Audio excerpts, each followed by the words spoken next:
او پرشتو ته ګوره د بدبویۍ نه سخت تکلیف رسی. دې وجې نه کم سړی چې پیاز یا اوږه وخوري، نبی کریم صلی الله علیه وسلم مبارک فرمایی من اکل هذه الشجرة المتنه، چا چې د بدبودارې بوټي نه خوراک وکړو نو فلا یقربن، دا د بیت جومات ته نر نږدې کیږي.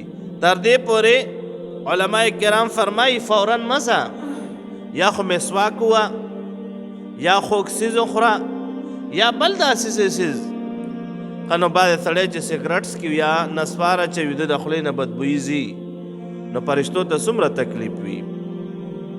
دې وجې نه بخاري شریف کې روایت ته چې یو سړی د پیغمبر علیه السلام مبارک فرمایي چې کله دا اودس وکړي او جومات ته راشي او جومات کې ناست وي او ذکر کوي نو د سر ته فرشته ودرېږي، تلاوت کوي، لا اله الا الله یای، درود شریف یای، سبحان الله، الحمدلله، الله اکبر، درود شریف.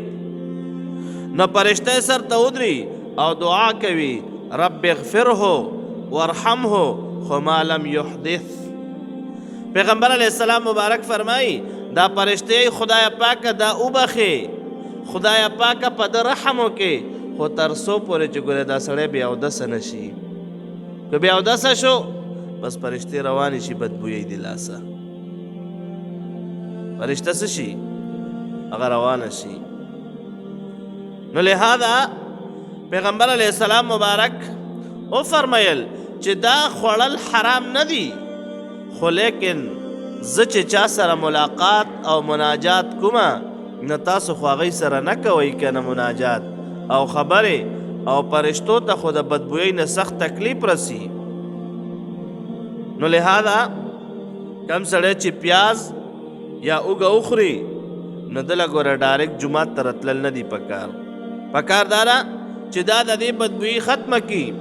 مسواک بهترین شی ده، مسواک ووایي خوله کنګاله کي نو بس راشه بې مانځه ته ودرېږه.